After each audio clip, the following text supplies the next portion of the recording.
कार्यक्रम वेद पाठशाला में मैं आपका हार्दिक स्वागत करती हूँ। प्रिय श्रोता, परमेश्वर का वचन जीवित, पवित्र एवं सामर्थी है। आशा है कि आज के वचन से आपको आत्मिक लाभ होगा। तो लीजिए प्रस्तुत है ये संदेश। मित्रों, प्रभु यीशु मसीह के पवित्र नाम में आपको मेरा नमस्कार। यदि आप हमारे नए श्रोता हैं या हाल ही में इस कार्यक्रम को सुनना प्रारंभ किए हैं, तो इस कक्षा में आपका मैं विशेष स्वागत करता हूं। इस संसार के सबसे महत्वपूर्ण पुस्तक अर्थात परमेश्वर के जीवित वचन का हम अध्ययन कर रहे हैं। पिछले चरण में हमने सीखा था कि यीशु के पास एक महान कार्य था। वह उस कार्य को जानता था। परमेश्वर ने उस कार्य को उसे दिया था और उसने उस कार्य को पूरा करके परमेश्वर की महिमा की थी। कुछ वर्ष पहले मैं अपने मृत्यु के निकट आ पहुंचा था।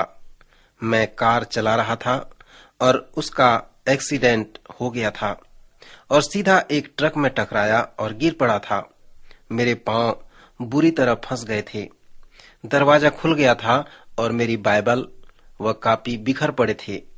फिर एक वृद्ध किसान मेरे पास आया और मेरी दशा को देखकर उसने कहा, श्रीमान, मैं अनुमान लगाकर कह सकता हूं कि शायद आप प्रभु की सेवा कर रहे हैं या फिर आप प्रभु की सेवा अच्छे से कर चुके हैं। और मैं उसी तरह से वहां अनुभव कर रहा था। मैं मृत्यु से तो भयभीत नहीं हुआ, वरन ये विचार मेरे मन में आए कि मैं अपना कार्य पूरा नहीं किया हूं, सो मैं मरना नहीं चाहता। श्रोता, जैसे आप प्रभु यीशु के जीवन को चारों सुसमाचार में वर्णित देखते हैं, तो उसके जीवन को जानने का जो एक अच्छा तरीका है कि आप इस प्रकार प्रश्न पूछें कि वे कौन कौन से कार्य हैं जिसे परमेश्वर चाहता था कि यीशु मसीह उस कार्य को पूरा करे। पिता ने जिस कार्य को दिया था उसे यीशु करना चाहता था। जब यीशु क्रूस पर मारा गया तो उसका मृत्यु एक बड़ा कार्य था। चारों सुसमाचार में उसका जो महत्वपूर्ण कार्य स्थल है वो क्रूस स्थान है।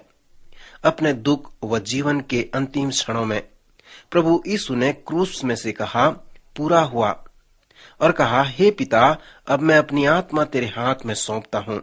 श्रोता, उसके अपने कार्य क्रूस पर उसने पूरा किया। यही है वो स्थान जहाँ पर पुराना नियम व नया नियम सह संबंधित होते हैं। यदि आप पुराने नियम को पढ़ें तो आप नए नियम की अवश्य प्रशंसा करेंगे। पुराने नियम में परमेश्वर ने कहा है, मुझ पर विश्वास करो, जबकि मैं कहता हूं कि मैं मनुष्य व मेरे बीच में जो तलाक है, अलगाव है, उसे मैं फिर से मेल मिलाप करना चाहता हूं। मित्र, जैसे हमने पुराने नियम का सर्वेक्षण किया, मैंने कहा था कि लय व्यवस्था के वे सभी बलिदान की बातें जो दर्शाते हैं, वे इस्राएली प्रजा को आज्ञा दी गई थी कि वे अपने पाप क्षमा के लिए पशु बलि चढ़ाएं। याजक उन्हें समझाया करते थे कि वे बलिदान एक नमूना है। एक दिन परमेश्वर का वह मेमना आएगा, वह संसार के पापों के लिए बलिदान होगा, वह परमेश्वर का मेमना बनेगा और इस प्रकार परमेश्वर जगत के पाप को क्षमा करेगा। सो पुराने नियम में सभी पशु बलि और उसके मृत्यु को प्रस्तुत करते हैं, वे उसके चिन्ह हैं। सो इस प्रकार परमेश्वर के साथ जो मनुष्य का अलगाव था, उसे वह इस बलिदान द्वारा मेल मिलाप करता है। नया नियम कहता है, मुझ पर विश्वास करो, मैं पापियों के साथ मेल मिलाप करूंगा। सो नया नियम हमें बताता है कि जब यीशु आया तो वह परमेश्वर का मेमना था। उसने सभी पशु बलि के अर्थ को पूरा कर दिया। मित्र, इसलिए क्रूस पर प्रभु यीशु मसीह की मृत्यु एक परिपूर्णता को दर्शाता है। आप उसके क्रूस की मृत्यु को छुटकारे का कार्य भी कह सकते हैं। आप जिन्होंने हमारे साथ रूत की पुस्तक का सर्वेक्षण किया होगा, तो आप स्मरण कर सकते हैं कि छुटकारे का अर्थ क्या हो सकता है। इसका अर्थ है पुनः मेल मिलाप करना और पुनः वापस ले आना। रूत एक गैर यहूदी थी और एक यहूदी पुरुष से विवाह की थी। उसके पास अभी बच्चे नहीं हुए थे और उसके पति की मृत्यु हो गई थी। सो यहूदी पुरुष के साथ विवाह होने के कारण वह परमेश्वर के चुने हुए लोगों में से एक बन गई थी। पर जब उसके पति की मृत्यु हो गई और उसके बच्चे नहीं थे, तो वह अब उन चुने हुओं में से नहीं थी। परमेश्वर ने नियम व व्यवस्था बनाया था, अर्थात रिश्तेदार का छुटकारा करना। और इब्रानी प्रथा के अनुसार वह अपने रिश्तेदारों के पास जाए और किसी पुरुष से कहे कि मैं चाहती हूं कि आप मुझे परमेश्वर के परिवार में ले लें। यदि कोई पुरुष सहमत हो जाए तो वह उसे उस ठहराए गए रकम को पटाकर उसको ले सकता है और उस स्त्री को छुटकारा दिला सकता है, उससे विवाह करता है। सो यही है वो शब्द जिसे पवित्र शास्त्र के लेखकों ने उपयोग किया और कहा कि यीशु ने क्या किया और सचमुच में यीशु कौन था। जब अय्यूब समझ गया कि उसे उद्धारकर्ता की आवश्यकता है, तब उसने अपने उद्धारकर्ता को छुटकारा देने वाला कहकर पुकारा। अय्यूब ने कहा, अब मैं जानता हूं कि मेरा छुड़ाने वाला जीवित है और एक दिन वह पृथ्वी पर खड़ा होगा। वो छुड़ाने वाला क्या है, कौन है? बंधुओं को छुड़ाने वाला, उद्धार व मुक्ति देने वाला, छुटकारा देने वाला होता है। नए नियम में पतरस जैसे प्रेरित ने जब इस बात को समझ किया कि जब यीशु क्रूस पर मर गया, तब उसने क्या किया, उसने इस प्रकार वर्णन करके कहा है, तुम्हारा छुटकारा चांदी सोने अर्थात नाशमान वस्तुओं के द्वारा नहीं हुआ, परंतु निर्दोष और निष्कलंक मेमने अर्थात मसीह के बहुमूल्य लहू के द्वारा हुआ है। मित्र, हमारे छुटकारे का दाम यही है। क्रूस पर प्रभु यीशु की मृत्यु उसके छुटकारे का कार्य और छुटकारे की सेवा थी। छुटकारे के कार्य ही उनका प्राथमिक कार्य नहीं था, पर एक और कार्य था जिसे उसने शुक्रवार के उस दोपहर में पूरा किया। उसे हम शुभ शुक्रवार कहते हैं। उस दिन उसने संपूर्ण रूप से अपने सभी कार्य को पूरा कर दिया। यीशु ने कहा, मार्ग, सत्य व जीवन मैं ही हूं, बिना मेरे द्वारा पिता के पास कोई नहीं पहुंच सकता।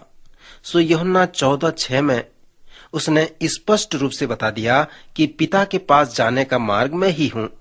यह उसके छुटकारा दिलाने के कार्य को प्रस्तुत करता है।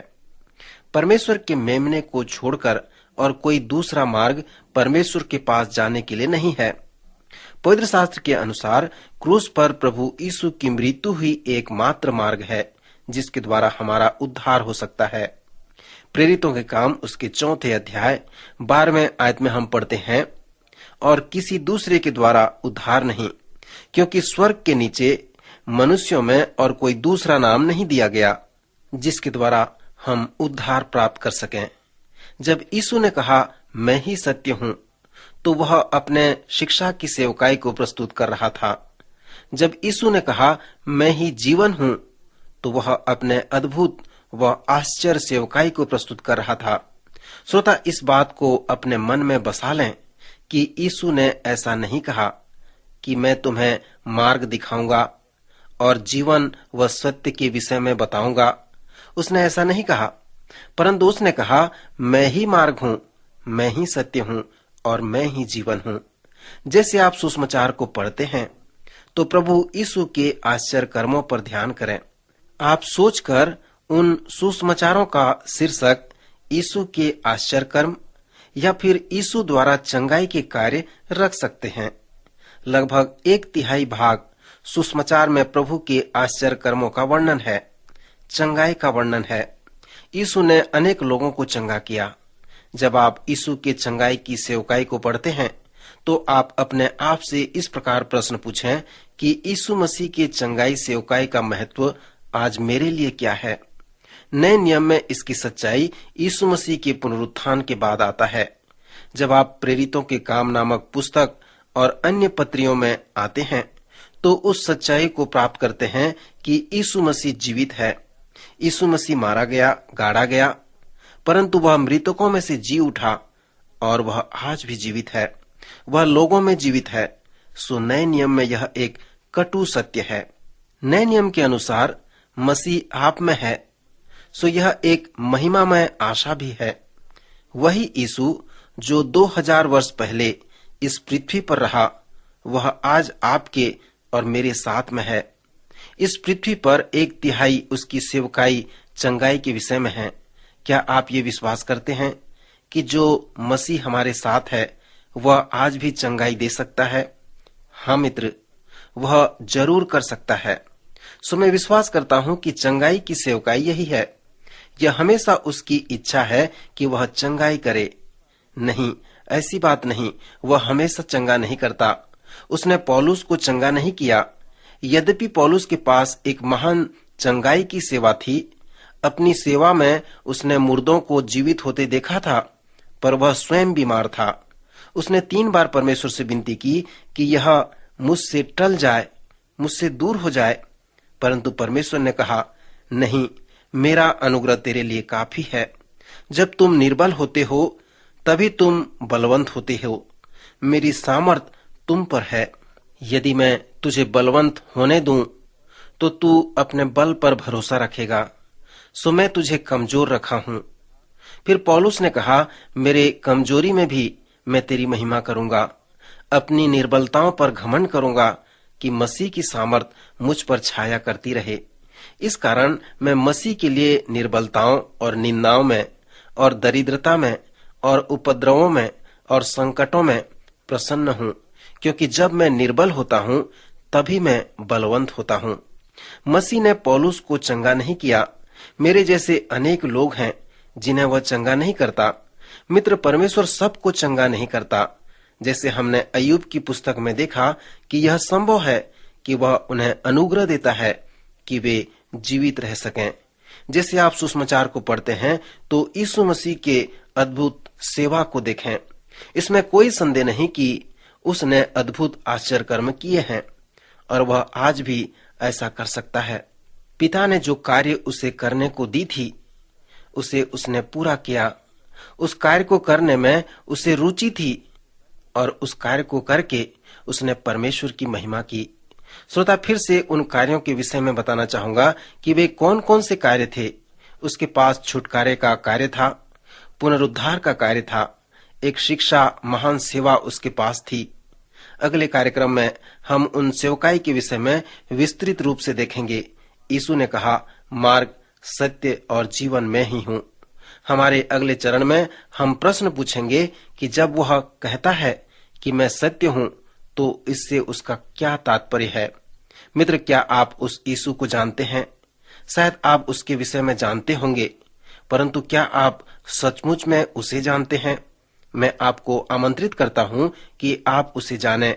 कृपया इस सर्वेक्षण का विद्यार्थी बने रहें और मार्ग, सत्य व जीवन को जानने का प्रयत्न करें। प्रभु इन वचनों द्वारा आपको आशीष दे, आपकी सहायता करे। अभी आप सुन रहे थे कार्यक्रम वेद पाठशाला। श्रोता, हमें विश्वास है कि इस कार्यक्रम के द्वारा आपको आशीष मिली है। यदि इस कार्यक्रम के विषय में अधिक जानकारी प्राप्त करना चाहते हैं या बाइबल अध्ययन से संबंधित कोई प्रश्न हमसे पूछना चाहते हैं, तो आप हमें इस पते पर लिखें। हमारा पता है कार्यक्रम Ved Pathshala, Vishwavani, post box number 731, Faridabad 7, Haryana. पता एक बार फिर से सुन लीजिए। कार्यक्रम Ved Pathshala, Vishwavani, post box number 731, Faridabad 7, Haryana. तो इसी के साथ आज के कार्यक्रम का समय यहीं पर समाप्त होता है। अगले कार्यक्रम में आपसे फिर भेंट होगी। तब तक के लिए हमें आज्ञा दीजिए। नमस्कार।